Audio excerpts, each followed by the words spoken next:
ત્રીજી બેઠકની પવિત્ર કહાની. વૃંદાવન અને ગોકુલની પવિત્ર ધરતી પર, જ્યાં દરેક કણમાં ભગવાન શ્રી કૃષ્ણની બાળ લીલાઓની સુગંધ વ્યાપ્ત છે, ત્યાં એક દિવસ એક અનોખી ઘટના બની. શ્રી વલ્લભાચાર્યજી ગોકુલમાં પધાર્યા. યમુનાજીના કિનારે શાંત વાતાવરણ હતું. પંખીઓનો મધુર કલરવ અને યમુનાજીના તરંગો જાણે ભક્તિનો સંગીત ગાઈ રહ્યા હોય એમ લાગતું હતું. શ્રી વલ્લભાચાર્યજી ત્યાં બેસી ગયા અને ભક્તોને શ્રી કૃષ્ણની લીલાઓની કથા સંભળાવવાનું શરૂ કર્યું. જેમ જેમ કથા આગળ વધતી ગઈ તેમ તેમ ભક્તો પોતાના શરીર અને જગત બધું ભૂલી ગયા. દરેકના મનમાં માત્ર એક જ ભાવ રહ્યો, શ્રી કૃષ્ણ પ્રત્યેનો શુદ્ધ પ્રેમ. એવામાં એક ગરીબ વૈષ્ણવ ભક્ત પણ ત્યાં આવ્યો. તેના પાસે કોઈ દાન કે ભેટ નહોતી, પણ દિલમાં અખંડ શ્રદ્ધા હતી.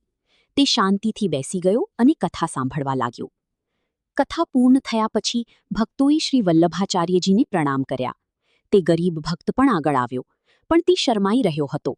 મારા પાસે આપવાને માટે કંઈ નથી. ત્યારે શ્રી વલ્લભાચાર્યજીએ સ્મિત સાથે કહ્યું, ભગવાનને દાનની નહીં પરંતુ ભાવની જરૂર હોય છે. આ સાંભળતા જ ભક્તની આંખોમાં આંસુ આવી ગયા. તેણે પોતાની હૃદયની શુદ્ધ ભક્તિ અર્પણ કરી. કહેવામાં આવે છે કે તે ક્ષણે ત્યાં એક અજાણી દિવ્ય અનુભૂતિ થઈ, જાણે ભગવાન શ્રી કૃષ્ણ પોતે ત્યાં હાજર હોય અને પોતાના ભક્તના પ્રેમને સ્વીકારી રહ્યા હોય. એ દિવસથી આ સ્થાન અત્યંત પવિત્ર બની ગયું અને તેની ત્રીજી બેઠક તરીકે માન આપવામાં આવ્યું.